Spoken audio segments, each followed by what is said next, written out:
It's really strange. And first of all, I guess my first question is, okay, the fibers are nothing. But is it at all possible that it's a real disease and they're just mistaking the fibers for part of the disease, or they're allergic to the fibers or something? Is there any explanation that might give some scientific validity to this? Well, I mean, actually, the Centers for Disease Control did a big study on this, and they took it really seriously, and they found they found what everybody else has been finding, that these fibers were just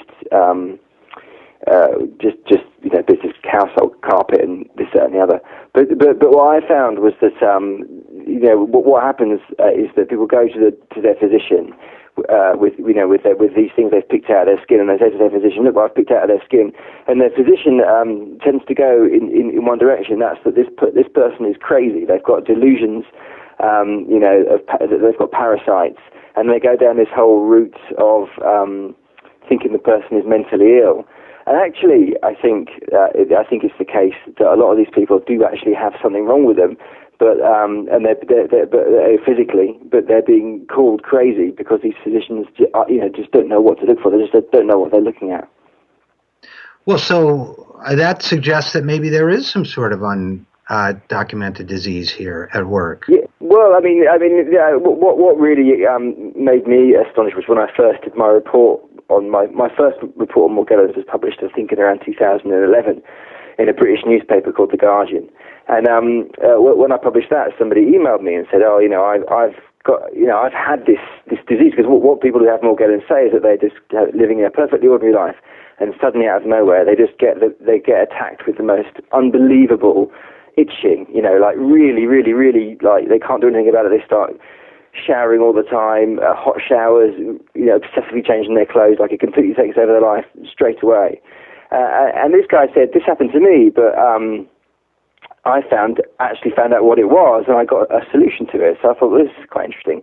So I went around to this guy's house, and and he said, he had the same story that I've heard from all these different people, that he had this crazy itching, that he described this horrific scene where he was naked in his kitchen with a hypodermic needle picking at these fibers out of his nipples, and it was bleeding. So he remembers the blood coming out of his nipples, and he puts these little fibers in a bag and shows his bag to his wife, and he says, "Look, I've got one." And his wife goes, "What? There's nothing there. There's nothing there." And at this point, when he told me this story, I'm thinking, "Oh, this guy is just another lunatic." And I was like, "What do you do for a living?" And he said, "Oh, I'm a GP, which is what we call a doctor of it." So he was a physician. And I was like, so I thought, well, this is incredible. Like, this guy's actually a physician, and he said he's got this. So I said, "Well, what did you do?" And he said, "Well, I sent the sample off to the Natural History Museum, which is the big institution in London that deals with inquiries about kind of nature. And they checked out what it was, and it was something called a tropical rat mite. And the tropical rat mite burrows into the skin, and its legs fold back, and it drinks the blood.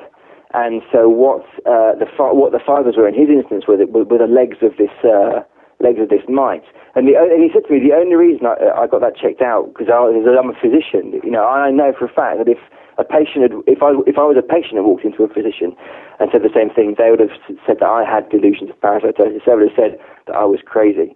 So, I mean, my sense is that maybe not everybody has got these tropical rat mites, but certainly these people have this itching. It could be lots of different things, but I think they're being shortchanged by the medical industry because they just instantly go to this "you're crazy" solution.